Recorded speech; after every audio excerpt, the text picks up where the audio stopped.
Depuis la mise en place du projet sioniste à la fin du XIXe siècle, les premiers à se soulever contre cette idéologie naissante sont des juifs religieux.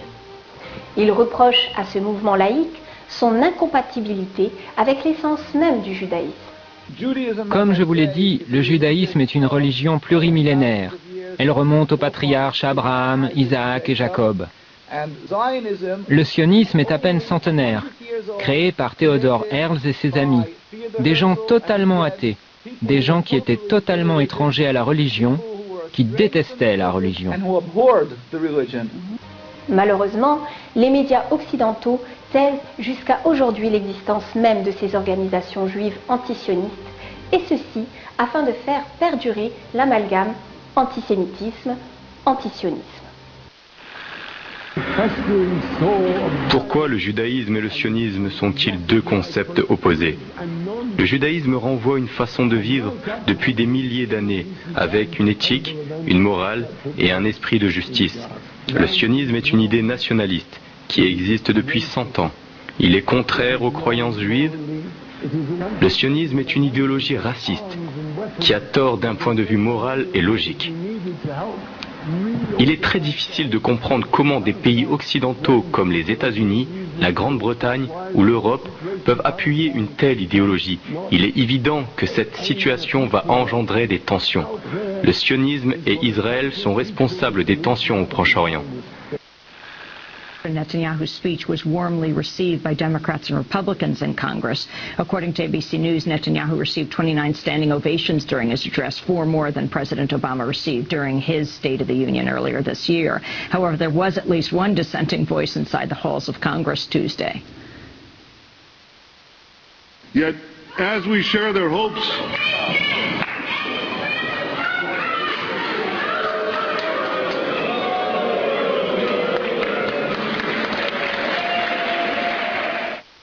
That was Ray Avalea, a Jewish-American activist with the group Code Pink. She was disrupting Netanyahu's speech standing in the Congressional Gallery. She was yelling, "No more occupation, stop Israel war crimes, equal rights for Palestinians, occupations indefensible." As she was screaming, members in the audience tackled her to the ground. Undercover security forces dragged her outside. She was taken to George Washington University Hospital, where she's treated for neck and shoulder injuries. At the hospital, police arrested Avalea and charged her with disorderly conduct for disrupting Congress. So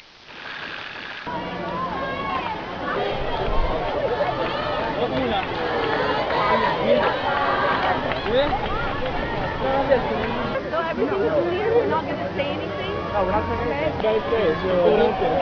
This is my passport. I will not give you my passport.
L'islamophobie n'est pas uniquement un exutoire de l'extrême droite dépositaire du nazisme. Elle provient bien plutôt du fascisme à col blanc, de milieux libéraux qui se disent bien pensants. Je pense à la présidence française, liés au néoconservatisme américain et au lobby sioniste au pluriel. Et c'est dans ce sens et dans ce contexte que nous formulons cet appel à initier et à développer l'indispensable alliance amicale entre judaïsme et islam, entre juifs et musulmans.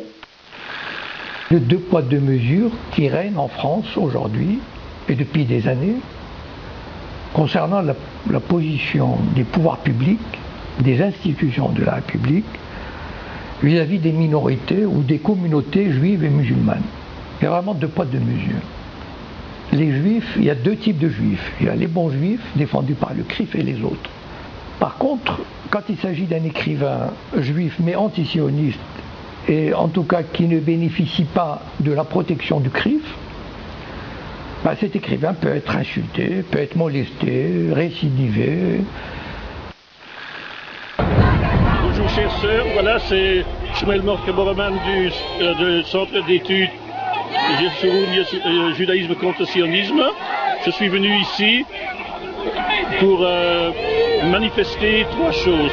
La première, c'est pour protester contre les crimes, les massacres sionazis à Gaza. La deuxième, c'est pour défendre mon identité juive contre le sionisme, pour dire clairement que les juifs ne sont pas sionistes, les sionistes ne sont pas juifs, c'est incompatible. La troisième, c'est pour exprimer ma solidarité avec la résistance islamique palestinienne et en même temps avec toutes les résistances anti-impérialistes par le monde. Nous devons être tous unis contre le sionisme. En conclusion, on perçoit de plus en plus dans les manifestations anti-israéliennes la présence de juifs anonymes qui viennent grossir les rangs des contestataires de ce régime. On en vient même à se demander si ce n'est pas ces juifs authentiques qui, au final, feront disparaître le régime occupant Jérusalem de la page du temps.